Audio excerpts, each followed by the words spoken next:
Level level करने वाला show है कि अगर आप अच्छे हैं तो वो आपको मौका देगा। ओके, आप मेरे से जानना चाहेंगे जो फर्स्ट डे ऑफ शूट था, एक दूसरे को कंफर्ट जोन में बिठाना कितना मुश्किल था, या किसने किसको कंफर्ट जोन में बिठाया था, और चैलेंजिंग पार्ट आप दोनों के कैरेक्टर में क्या था? हमारा सबसे पहले शुरू हुआ था वर्कशॉप। तो हमारा सबसे पहले वर्कशॉप शुरू हुआ था, उस बीच में हमारी दोस्ती हो गई। हम इतना इतना कंफर्ट हो गए एक दूसरे से कि हमको काम करने में परेशानी नहीं हुई और हमने बहुत मज़ा किया सेट पे। जैसा था कि अगर करेक्टर की बात करें, थोड़ा सा इसमें था, आपकी उस थोड़ा सा डिफ़िकल्ट इसलिए था क्योंकि मैं यहाँ से नहीं हूँ, मैं पंजाब से हूँ। जो बेस्ड है यूपी की स्टोरी बेस्ड है, उसमें थोड़ा डायलेक्ट पकड़ने में थोड़ा सा टाइम लगा मुझे। उसके अलावा मतलब ऐसा नर्वसनेस ज़्यादा कुछ थी नहीं, क्योंकि सर थे, सर ने हर जगह हमें सपोर्ट किया है। मतलब बीट एनीथिंग, कहीं पे भी अटकते थे, सर को समझ आ जाता था कि हाँ मैं नर्वस हो गया, कोई शॉट देने जा रहे हैं, सर को समझ आता नर्वस हो, सर बुलाते थे आराम से कर, कोई बात नहीं, तेरा है, तेरा टाइम नहीं के कर, तुझे कोई दिक्कत नहीं होने वाली। सर इतने थे, सर को ऑफ कोर्स उन्होंने लिखा भी है, डायरेक्ट भी कर रहे हैं उनको, और उनके ही आर्टिस्ट हैं, उनको पता था कि ये कहाँ पे अटकेगा। तो सर पहले बुला के बोलते थे आराम से करना, कोई दिक्कत नहीं, निकल जाएगा। तो हमें ऐसा कुछ खास कोई प्रॉब्लम आई नहीं। पहला दिन था, पहले दिन पे भी सर ने बुला लिया। इन दोनों के बारे में एक बात मैं कहना चाहता हूँ कि क्योंकि ऑफ स्क्रीन इन लोगों की कॉमेडी बहुत अच्छी थी, तो जब सेट पे हम लोग काम कर रहे थे तो इनके सामने सामने शॉट्स तो बहुत कम थे, लेकिन जब भी अलग अलग सीन में भी ये लोग साथ थे, तो इसका सीन हो रहा है तो ये पीछे खड़ा रहता था, उसका सीन हो रहा है तो ये पीछे खड़ी रहती थी, ऐसे पूरी टीम एक दूसरे को एनकरेज करती थी। तो इस तरह का माहौल जब होता है टीम वर्क की तरह, तो then you give your best. और दूसरा, दोनों ही अटके थे, ऐसा नहीं है, ये भी अटका था, ये भी अटकी थी। तो मेरा इतना ही कहना होता था हमेशा कि क्या जल्दी है, जितने रीटेक लेने लो। रणदीप इतना अकोमोडेटिंग आर्टिस्ट है, वो जानता है कि उससे खुद गुजर चुका है, तो आराम से बोलता था, वो सिखाने लग जाता था कि तू ऐसा कर। और रणदीप ने बहुत अच्छी बात की थी कि एक एसटीएफ टीम पूरी थी, तो उसने एक हर रात को, क्योंकि मैं सुबह से लेकर रात तक काम करता था, तो I couldn't party. Randeep every 5 days 6 days में अपने एक पार्टी रख देता था जहाँ एसटीएफ की टीम को बुला लेता था, और वो सारे लोग गुरुजी की फौज करेगी मौज, इस तरह के डायलॉग, और वो खुद चीफ हैं, ये सारे उसको असिस्ट कर रहे हैं, तो वो माहौल उन्होंने वहाँ क्रिएट किया। तो ऑफ कैमरा ये जो पार्टीज़ और ये एसटीएफ को उस तरह से ट्रीट करना टीम की तरह, वो बाद में बहुत अच्छा सा मेरे को उसका पेबैक मिला स्क्रीन पे, कि जब ये एज अ टीम आते थे तो मुझे एक टीम ही लग रहे थे, ये लग ही नहीं रहा था कि अभी 10 दिन पहले ये लोग मिले। तो आई गेस ये जो चीज़ है, इसने बहुत अच्छा काम किया बिहाइंड द कैमरा। और एज अ डायरेक्टर मेरा जॉब यही होता है कि they all are like my, हर कैरेक्टर मेरे लिए मेरा बच्चा है, हर एक्टर मेरे लिए मेरा अपना है। तो जब मेरा कोई अपना है और वो कहीं अटक रहा है, तो मुझे वो अटकेगा उसके पहले पता चल जाता है यहाँ ये फंस सकता है, तो उनको कंफर्ट करना, बोलना कोई टेंशन नहीं है, रणदीप भी तुम्हारी तरह ही है, कोई बड़ी बात नहीं है, रीटेक दोगे तो कोई गुस्सा उस्सा नहीं करेगा, तुम कूल रहो। तो उस तरह से वो इन लोगों ने सबने बहुत अच्छा काम किया। और आपको ये न्यूकमर नहीं लगेंगे, ये दोनों आपको न्यूकमर नहीं लगेंगे। आप शो देखेंगे तो आपको ये लगेगा ये लोग 10-15 काम करके आए हैं, लेकिन हाँ, ये दिमाग सर पे न चढ़ जाए इनके, तो ये ग्राउंडेड रहें दोनों। और I wish all the luck to both of them. मैं इसमें एक चीज़ ऐड करनी चाहूँगा। एक बार एक हमारा कोर्ट सीन था, उसमें बहुत सारे मतलब जो आर्टिस्ट थे, बहुत सारे आर्टिस्ट थे, सारे आर्टिस्ट थे उस दिन। तो सीन था मेरा, तो थोड़ा सा मैं घबराया हुआ था, क्योंकि बहुत जन थे, सारे आर्टिस्ट थे, बड़े बड़े आर्टिस्ट थे वहाँ पे। तो मैं सर के पास गया, मैं कहा सर अगर कुछ अटका, मैं कहीं पे कुछ रीटेक मतलब हुआ, तो सर ने पहली बात मुझे यही बोली, आज तेरा दिन है, तुझे आराम से कर, जितने टेक लगेंगे मैं दूंगा, तू टेंशन मत ले। तो मेरे लिए सबसे बड़ी बात यही थी कि जब कैप्टन ऑफ द शिप ने बोल दिया कि भैया तू चला, मैं खड़ा हूँ, कोई दिक्कत नहीं है, तो मेरे लिए बहुत ईजी हो गया था वो करना। यस, ये तो ये आप भी सर ने जो इतना कहा कि रणदीप एक गेट टुगेदर करते थे, आप दोनों से जानना चाहेंगे, जब ये चीज़ें होती है तो एक कंफर्ट जोन हो जाता है, कहीं ना कहीं हमें हमारा बॉन्ड अच्छा बन जाता है, तो आप दोनों ने कितनी गाइडेंस उनसे ली है, और किस तरह का गाइडेंस उन्होंने आप लोगों को दिया है, ये जानना सी चाहेंगे। अगर देखिए रणदीप सर की बात करें, ही वो तो एक्टिंग के चलते फिरते इंस्टीट्यूट है, मतलब आप उनके साथ भी खड़े हो तो आपको सीखने को मिल रहा है। और बहुत सारी जगह पे जैसे सर ने बताया कि वो उनकी नेचर ऐसी है कि अगर आप कहीं गलत कर रहे हैं, वो भी आपको बताएंगे कि तो इसको ऐसे कर सकता है, या ये कर ले, इससे सीन और इम्प्रूव हो सकता है, ये चीज़ को ऐड कर दो। और हम नए थे, कभी कभी ऐसे फील नहीं होने देते थे कि यार तू क्या कर रहा है, तू काम ख़राब कर देगा, अटका देगा कहीं पे। वो कहते थे टेक योर टाइम, कोई बात नहीं, होगा। तो एक तो सीखने को बहुत कुछ मिला, और एक उन्होंने वैसा माहौल कर दिया था कि कोई बात नहीं, आप उस कंफर्ट जोन में चले जाते हो कि you can take your time. मतलब वो नहीं कर चल जल्दी कर, ख़त्म कर, वैसा नहीं करना।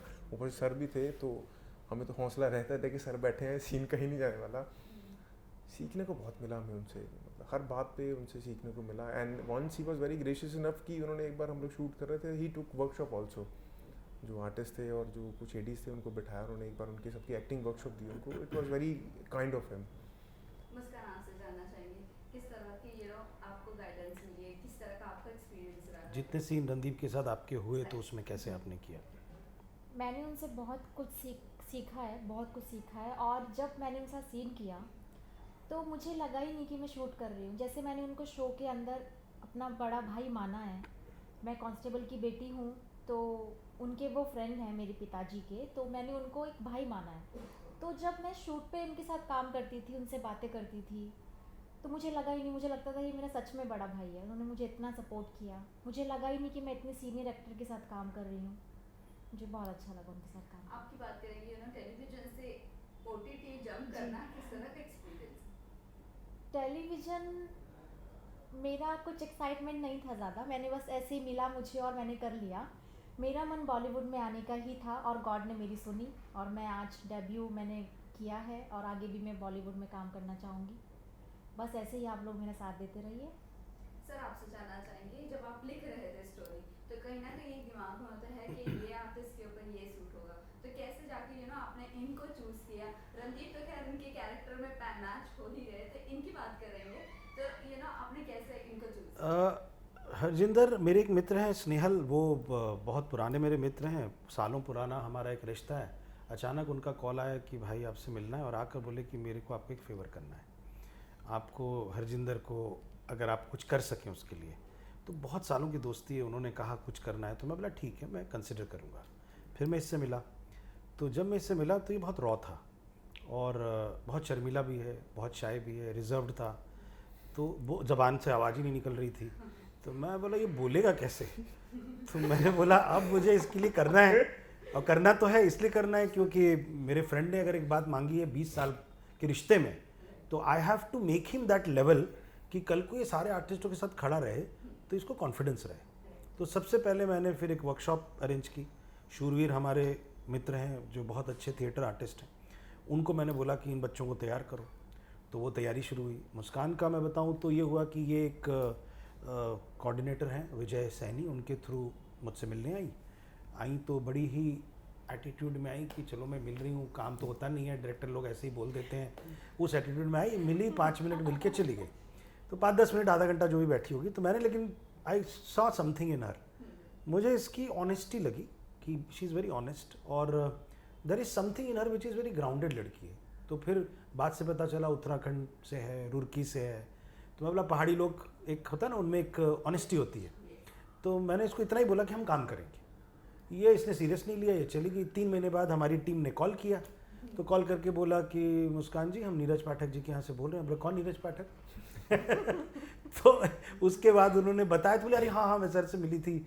तो उसके बाद इसको लगा अच्छा, तो मुझे बुलाया, फिर गए, आई, फिर इसको भी मैंने वर्कशॉप कराया, क्योंकि मैं ये मानता हूँ जितने नए लोग हैं, आर्ट उनमें होता है, एक्टर वो हमेशा अच्छे होते हैं, उनके अंदर ये कॉन्फिडेंस नहीं होता है कि क्या मैं कर पाऊँगा। तो जब आप उनको वर्कशॉप करा देते हो और कंफर्ट दे देते हो, तो वो जब सेट पे आते हैं तो वो ये समझते हैं कि मैं तो सीख के आया हूँ और मैं कैरेक्टर को जानता हूँ, तो मैं उतना गड़बड़ नहीं करूँगा। और एक्टर भी ऐसा हो, सारी टीम ऐसी हो, तो धीरे धीरे वो जैसे बच्चा पहला कदम चला के सीखता है, फिर अपने आप चलने लगता है, ऐसा पहले दिन से देन दे स्टार्टेड वर्किंग। तो दोनों ने बहुत अच्छा काम किया है, और दोनों बिहाइंड द कैमरा भी अच्छे दोस्त हैं, तो वो भी एक वर्क करता है। और दोनों को मैं यही विश करूँगा कि बस एकदम झंडे गाड़ दो, इंस्पेक्टर अविनाश आ चुका है, और बढ़िया जीवन में आगे बढ़ो और बहुत सारे काम करो, और मुझे परेशान करना बंद करो। ओके, सो जाते-जाते लास्टली अपने फैंस और व्यूअर्स को क्या कहना चाहोगे, और आने वाले एपिसोड्स के लिए क्या कुछ एक्सपेक्ट कर रहे हो? पहले मैं ही बोल देता हूँ, नहीं पहले आप लोग बोलिए, लास्ट में मैं बोलता हूँ। पहले सबसे पहले मैं बोलती हूँ, शो देखिएगा, हमारा सबका बताइएगा काम कैसा हुआ। मेरा बिन्नी नाम है कैरेक्टर का, तो मेरा बताइएगा, इनका बताइएगा, कमलेश नाम है इनका, इन्होंने कैसा किया है। और हमारे कैप्टन तो हैं ही सुपर हिट। जी अब आप हमारी अब आप सबसे यही गुजारिश रहेगी, इस शो को बनाने में बहुत टाइम गया, बहुत मेहनत गई है, बहुत ही अच्छा शो है। आप इसको प्यार दीजिए, इसको आगे बढ़ाइए ताकि इसके आगे और भी सीज़न आते रहें। सर ने बहुत ही अच्छी एक चीज़ क्रिएट करके दी है जो आप देखेंगे, बहुत ही एंटरटेनिंग है। आप एक बार आप देखना शुरू करेंगे तो आप बंद कर नहीं पाएंगे, आपको इंतज़ार रहेगा कि इसके आगे क्या होगा, इसके आगे क्या होगा। तो उसके लिए बस दुआ कीजिए, प्यार दीजिए ताकि हम ऐसे आगे बढ़ते रहें। देखो, इसको मैंने आवाज़ नहीं निकलती थी, कितना बोल गया ये। तो ये होता है एक्टर बनने के लिए कि आदमी सब बोलने लगता है। बस मैं कहता हूँ कि ये शो ज़रूर देखें, अच्छी परफॉर्मेंस के लिए, अच्छे राइटिंग के लिए, अच्छे ड्रामा के लिए, और सबसे ऊपर एक रियल किरदार अविनाश मिश्रा, जिन्होंने जीवन में क्या कुछ किया क्राइम से लड़ने के लिए, वो उनके जीवन की असली कहानी है, उसे देखने के लिए। और आपका फेवरेट जियो सिनेमा पर ये शो है, जहाँ पर आप IPL ऑलरेडी एंजॉय कर रहे हैं, करोड़ों लोग IPL में ऑलरेडी देख रहे हैं। तो बस वो करोड़ों लोग सारे आकर हमारे शो में एंटर कर जाएं और एंटरटेन हो। God bless. जय श्री कृष्ण। जय श्री कृष्ण। जय Shri Krishna. Thank you very much. All the best. Thank you. Thank you.